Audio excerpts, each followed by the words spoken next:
This podcast is best listened to with headphones. You don't want to go in there all by yourself, do you?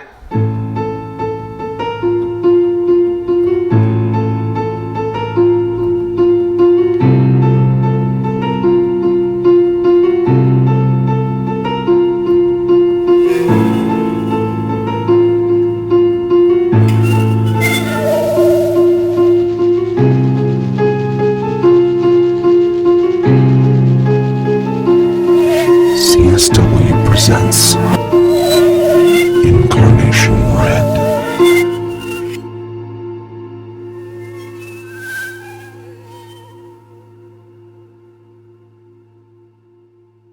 Episode 6. Campfire.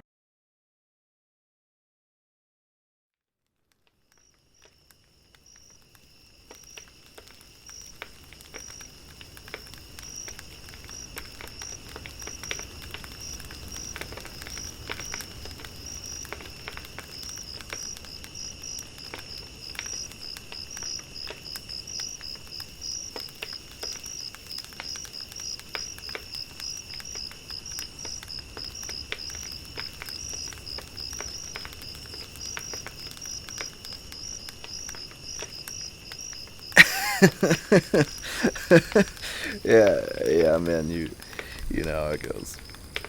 Something like that, but I don't I don't know how I got there. That's it. That's it, yes. That's what I'm saying, man. That's what she said every single time. It's ridiculous. Something about he gave her this, that, the other thing, and I don't know, man. Yeah, exactly, dude, exactly. I don't even really know what's meant by it, to be honest. Could be anything, but anyway. Figured it'd be a waste, this fire and all, if we didn't get some spooky stories up in here, you know what I'm saying?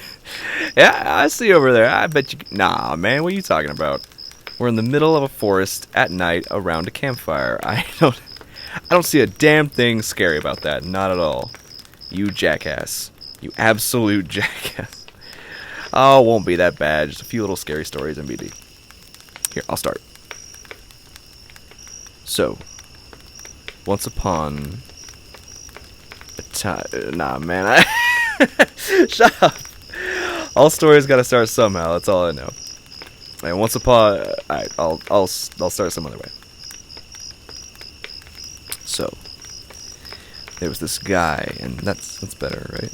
And and he is he had a phone with the face recognition thing, but it didn't seem to be working properly. Yeah, see? It wasn't working right. I mean, it would like it worked like when you looked at the phone and it would unlock and all that, but it did something else as well. Sometimes, when he was all alone, the phone would recognize a face that wasn't there.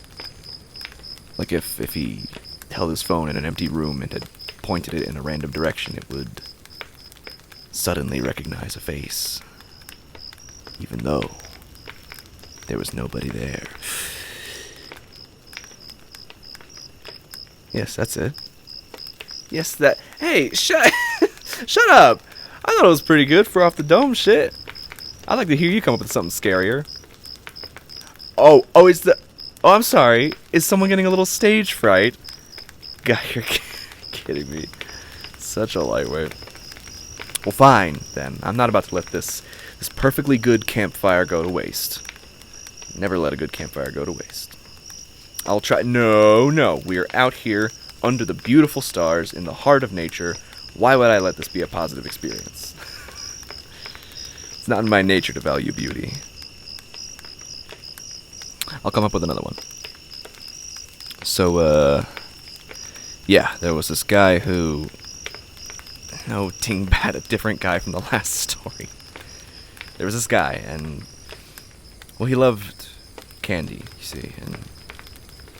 You'd see children at the candy store, kid having a birthday party with a big piñata and all that. And he'd wonder, whatever happened to all the candy that the kid didn't eat? Surely there had to be some, right? A piñata that big, a kid that small. No way there wasn't leftovers. So one day, and he lived in a kind of like suburban area, so he saw these kinds of birthday parties all the time. So one day when he was walking, he saw a party. Birthday party for a kid turning 10. And there was a piñata there. So instead of continuing his walk, he backed up a little, found some cover behind a fence post, and hid. I mean, like, part of the fence, genius. Like he hid behind. Well, whatever. No, the fence post is like the thing at the end, the corner of the fence. No, that's not what. We're not doing this right now. We're not about to depict the semantics of a fence post. Not in the middle of my story. So, like I said, he found cover, and instead of continuing his walk, he just watched them. Watched the party, the guests, the kids, and he was completely unseen. Eventually he got to the part where the piñata was cracked open, and this was the part he had been waiting for. He ducked a little to make sure he wouldn't be seen at this crucial moment, and he watched very closely. The birthday kid was terrible. Even blindfolded, his lack of coordination was inexcusable, pathetic. He wasn't even swinging in the right direction, facing blatantly away from the piñata, and a few adults had to dodge his bat more than once. He wasn't going to hit it. Not at this rate. He didn't deserve the insides of that piñata. But the parents eventually swooped in, moved the piñata closer, moved the child in the right direction. He finally struck it. The candy went everywhere, quickly snatched up by dirty little children fingers that then stuffed the candy into greedy pockets. And sure enough, there were leftovers on the floor. The man realized he didn't exactly know what he planned on doing once it got to this point. But before he could do anything, the mother came and collected all the little lost pieces of candy, put them in a bowl, and went inside. Quick as that. And her hands were so clean. So much cleaner. The man left the house angrily. Is this your water bottle? Okay, just checking. He walked back down the direction he was going, then looped and turned tail to walk back to his house in the other direction. The whole way he was swearing under his breath, fuming, unable to cope with what had happened. It didn't make any sense. Why didn't he even get so much as a chance to have candy? What made that imbecilic child who couldn't even swing a bat correctly so much more deserving of candy? Or what made the man so unworthy? Was it the same reason he had even stopped by a child's birthday party to spy on it in the first place? Was it the same energy that made his steps go fervent and unstinting as he stormed down the pale sidewalk? Was it that voice in his head telling him go further? Go further. Even though he had gone so far as to secretly stake out a child's location just to get sweets, go further next time. Take more than just candy. Don't let the black, inky contamination of your soul be a burden to hold you back, no. Make it your purpose. Make it your life. Next time, don't you hide behind a fence post. Come right out in plain daylight. Don't hide your iniquity from them. Make them know your iniquity. Make them witness and experience your iniquity. Make sure they never forget it. Carve it into their soft, sheltered minds in marks they will never wash out, that they can never forget, no matter how hard they try and how many sleepless nights you sow in their memory. Make them know pain. Make them see the world as you see it. Because if they deserve candy, then they definitely deserve that. As he was walking, he encountered someone else. It was a little boy, one of the kids from the party, walking alone back to his house. They were going to cross paths. The man eyed the boy's pockets and said, "Little boy, have you got any candy in your pockets?" The little boy said he didn't. The man looked at him hard, knowing he was lying. But then the boy spoke again. Said he had already eaten it all. The man didn't like that. So you know what he did? You really want to know what he did? Well, I can't tell you exactly, but all anybody knows is that the boy's parents found him that evening, lying on the pavement, his abdomen ripped open roughly as if by bare hands, and his stomach had been pulled clean out of his body and ripped open as well. And there was definitely no candy inside the stomach.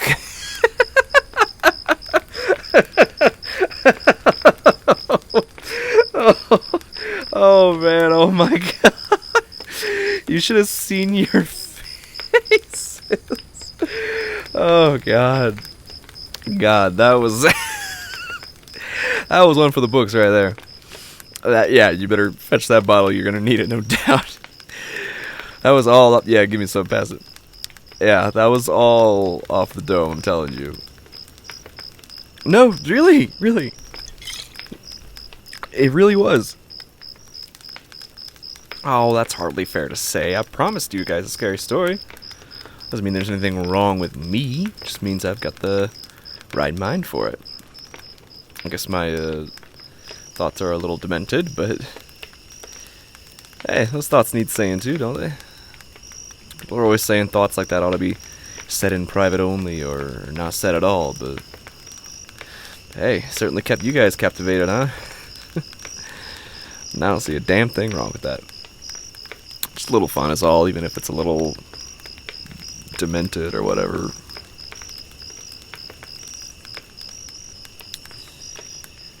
Low-key think y'all are looking at me different after that story. Well, that's no. Well, don't worry. Still me. No matter how many campfire stories I tell or how messed up they are. Yeah, hit me. Yeah. Lordy, it burns. But you know what? It's a necessity. Feeds the brain, gets the creative juices a-flowing. Oh, I wouldn't worry about that. It's not terribly late. Well, for me, that's not very late at all. Oh, come on already? The fire's still got plenty of life left. We can stay up for at least one more story. Yes, I have more stories to tell. What do you I just like tell stories, you know. Not saying I want to traumatize you, though that would be a pleasant side effect. Plus, we hardly get to come out here anymore. Come on, at least one more story. Right? One more. Yes! Thank you. I'll make it a good one. Don't worry. So, it's said that in these parts, actually, no joke.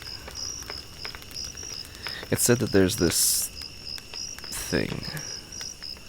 One of them urban legend cryptid type things, but it's not like the other ones. Not like the Jersey Devil or the Mothman or whatever.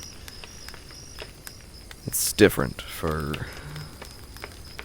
a couple of reasons. For one thing, it's not a physical creature. It can't be seen or touched, but that doesn't make it any less real. In fact, to be honest, in the case of this being, that makes it even realer in a sense, as well as more. Well, there's the second big difference between it and other myth creatures. It's much, much more deadly.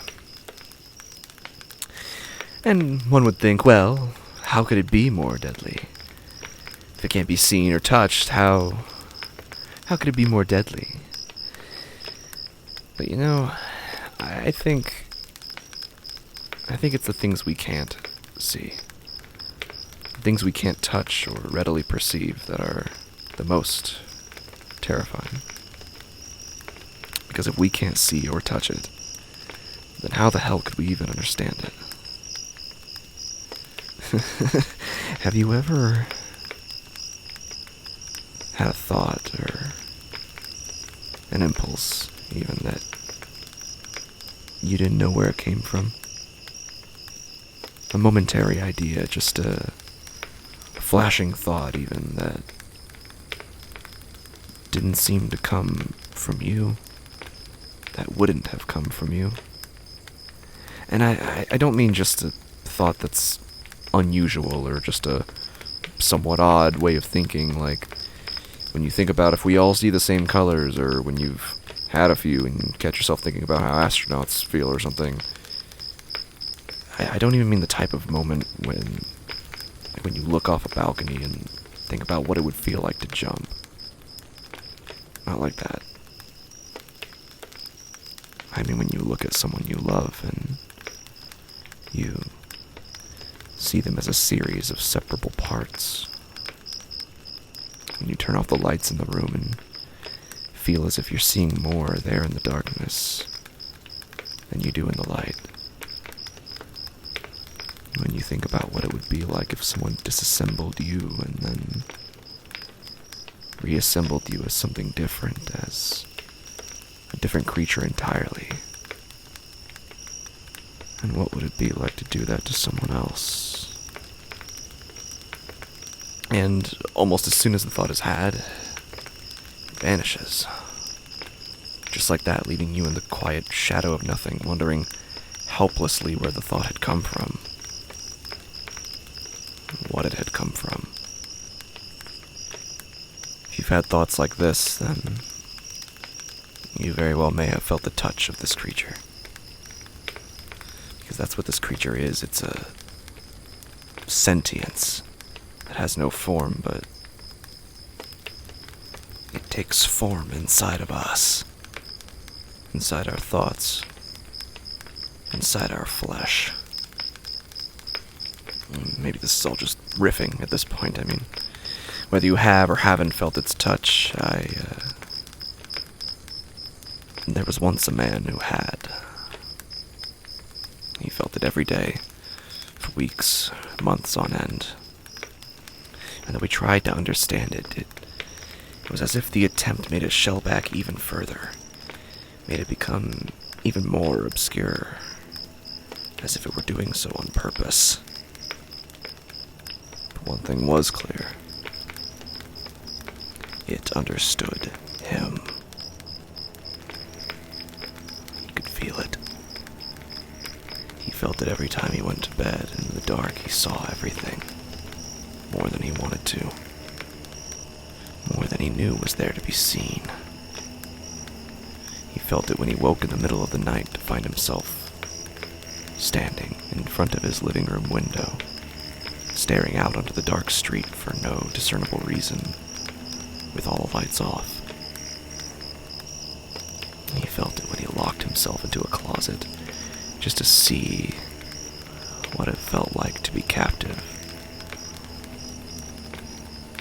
What a person feels like when they are afraid. How he could make someone else feel like that. He felt it when he paper cut his finger, then didn't do anything, just stared, as if to see what would happen. He felt it when he looked in the mirror and knew he wasn't actually looking at his face. Not really. He was looking at the top layer of his face. There was plenty more underneath that people didn't see, but he could show them. He could easily show them. And he kept having to ask himself why it was him. I mean, there are tons of people in the world, but it had picked him to make like this. Was there something about him? Was he raised in some kind of way that predisposed him to it? Had he experienced some kind of latent trauma, lived some kind of life experience that bewitched his mind into thinking these iniquitous thoughts. Or, even worse when he thought of it, was it none of those things? And was it just him? Just his personality, his identity, who he was at his core? But he knew what he looked like inside. The same as everyone else did, really. Because deep down at their core, nobody was different from him. Even if they looked different, acted different, it wouldn't mean anything if he looked inside one of them. If he were able to take one of them apart. If he tore open one of them and exposed everything inside, would anything look any different from his? He didn't think so. But maybe he should give it a shot anyway. Maybe he should try cracking one of them open and looking inside.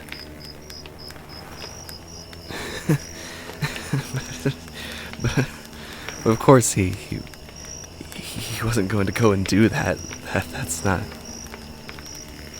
It's just because he had those thoughts, those demented, iniquitous thoughts. Didn't mean he was going to go and do it in real life, right? It was all just musings, just passing notions and campfire stories. Didn't mean anything about him. Didn't mean he was as messed up as the thoughts were. And it didn't mean he was going to go out and do any of the things that passed through his screwed up little mind, even if it felt like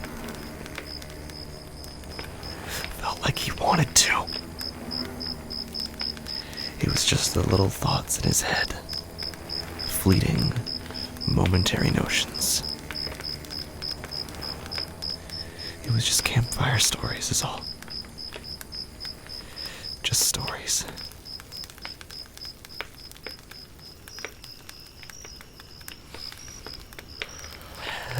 That's the end. There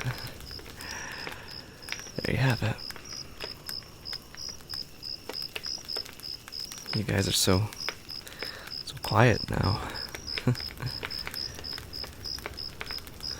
This was just a story, it's all. It's no big deal. It's just a story.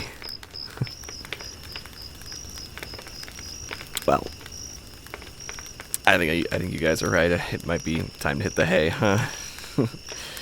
Yeah, I guess so.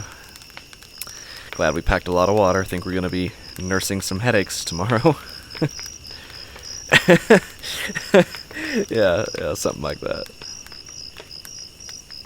I don't think so. I don't think that'll be a problem. It's not gonna start tonight anyway, and in the morning, well, guess we'll deal with it then. I think it was only like a 50% chance, and I think it kind of starts later on in the day anyway, but we'll have to see. Yeah, hair of the dog. Not gonna get through tomorrow without it. Should have told me I'd have brought some. Well, next time then. And as he looked at the others from across the campfire, the man started having these thoughts again. And the demented, torturous thoughts again. Questions and agonies that needed remedy, needed answering. And he thought, what would the others look like on the inside? Could he find out? In a place so remote and so far away as this one, was now his chance to find out? Was it? Oh,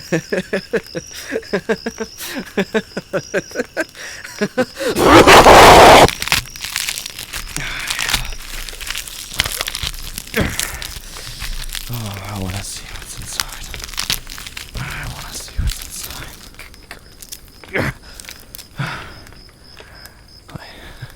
Dude, you don't think I can see? I see you right there. You're right there. Get over here. Get over here.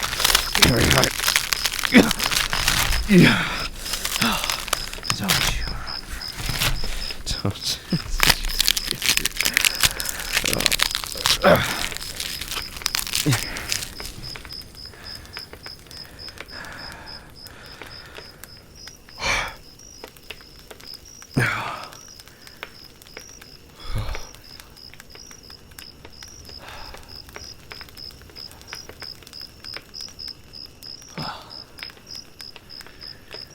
Never let a good campfire go to waste, huh?